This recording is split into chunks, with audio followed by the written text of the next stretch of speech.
I remember the brittle feel of plastic chairs beneath my legs, the sense that the community hall was colder than its walls deserved. I remember Wednesday nights, fluorescent lights thrumming overhead, the scent of instant coffee mingling with overcooked sausage rolls and the must of old hymnals. Most of all, I remember my mother's hand clamped over her purse, the pressed lines of her lips. The future-making session came every spring in the church's downstairs hall, squeezed between the annual trivia night and the CWA's craft sale. Everyone had a turn. In year 12, it felt like a trial. Mrs. Tansey ran things from behind the trestle table, stacked with note cards and cheap biros. She blurted, "We want to hear your dreams. We want to help you along," when everyone knew she really wanted safe answers: foreman, hairdresser, nurse, plumber. My mother had her answer ready for me. Luke is good with his hands, good with fixing things. Maybe he'll join his father's old crew. She had practiced this line with her friends, polished it until the corners were so smooth they cut me in a new way. But I'd been reading in secret, science books in the school library after the bell, staring at my phone late at night, piecing together what I wanted, what no one here had considered possible. When the microphone reached me, hands quivering, I heard myself sharp as glass. I want to work in artificial intelligence. Maybe biotech research that changes people's lives. There was a pause that stretched ragged. Adam Sweeney let out a low whistle, the kind that called attention from the boys at the back. Someone laughed, a wet, pulpy sound. My cousin Jane, quick-tongued even at 16, piped up. "You mean, like, talking robots? Or one of those apps that tells you if you've got cancer?" Mrs. Tansey nudged her glasses up. "That's ambitious, Luke. Why don't you start with something simpler?" Those sorts of jobs, do people even do them in Sydney? Maybe focus more on realistic paths. I felt my ears flush, the prickling crawl up into my scalp. My mother wouldn't look at me. When I tried to make eye contact, she was inventorying the biscuit tray. "Maybe you'll be the next Einstein." The voice was Terry Fenn, the postman, who'd gotten drunk at every community dinner and liked to play Who Wants to Be a Millionaire at the RSL. I could see the outline of his dentures when he grinned.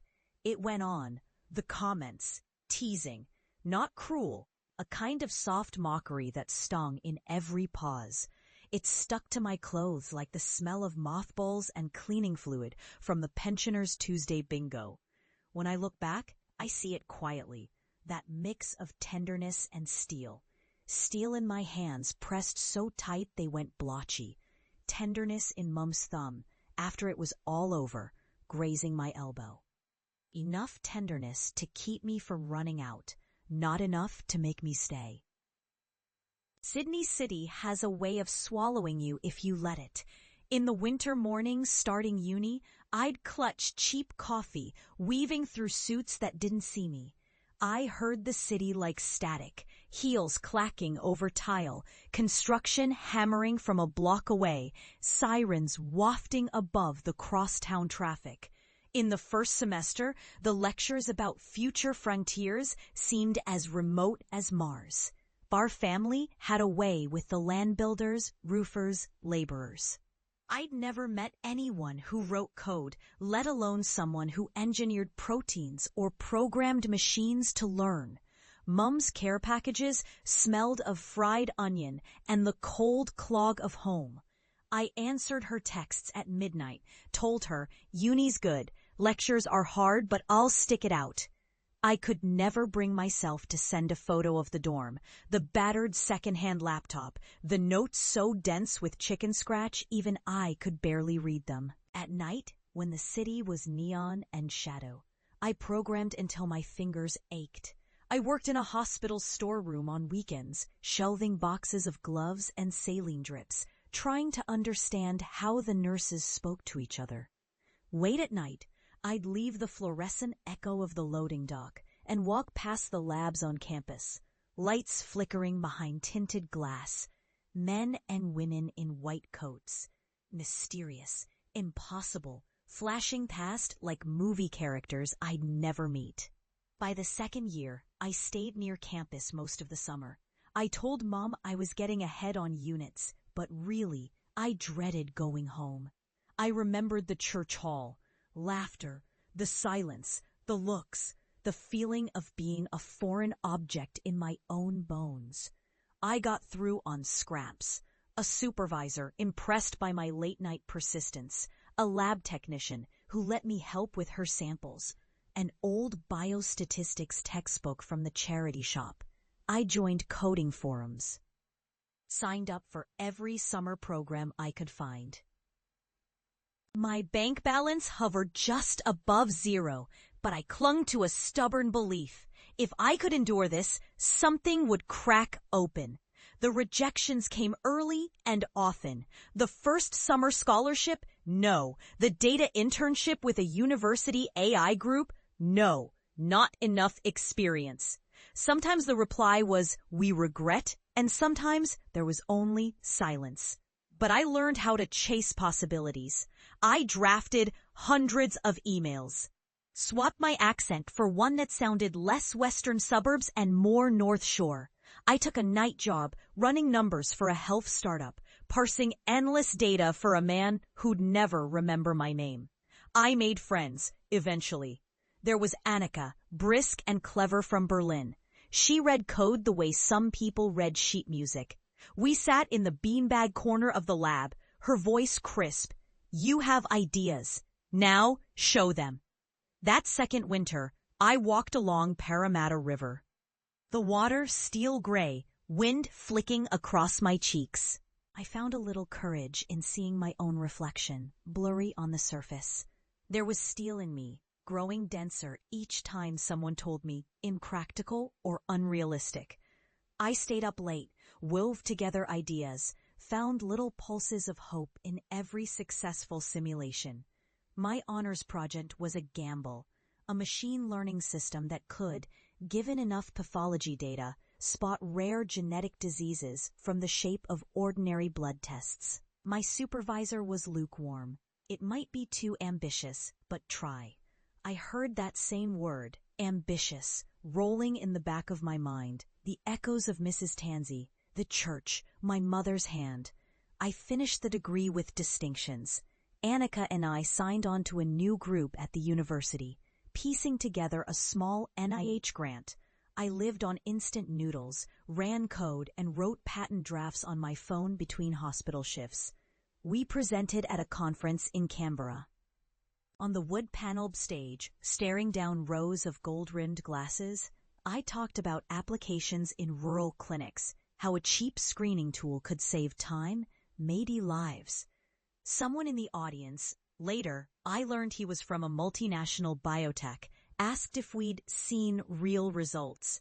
I showed our pilot test. The AI had flagged 2 children with Ehlers-Danlos, which the clinicians hadn't spotted. There was a ripple of applause. A man in a suit asked for my card. Months later, I signed a job offer, a new biotech firm on a waterfront tower in Piermont. Suddenly there was a salary, an apartment view, my name on the lead investigator line. I called Mom. She didn't understand all of it, but she cried in little hiccups, and I let my own tears fall, silent and unending. They only ever invite me back for Christmas, the church hall, the same plastic chairs, the sausage rolls, the old pensioners at the bingo table. It was 3 days before Christmas, the air swollen with salt, clouds piled heavy over the mid-afternoon sun. The notice board by the church door still said, "Carol's Night, please RSVP," but under it was my name in faded felt tip. "Welcome, Dr. Luke. Special talk after tea." Inside, it was exactly as I remembered. The smell of baking mingled with the ammonia tang from the cleaner the old ladies used on the tiles. The chairs still wobbled, their legs bent from decades of festivals. Mom was there in a starched navy blouse, her face older, lined with time and worry. Mrs. Tansey ran the greeting with the same energetic humility. "So strange to see you back, Luke.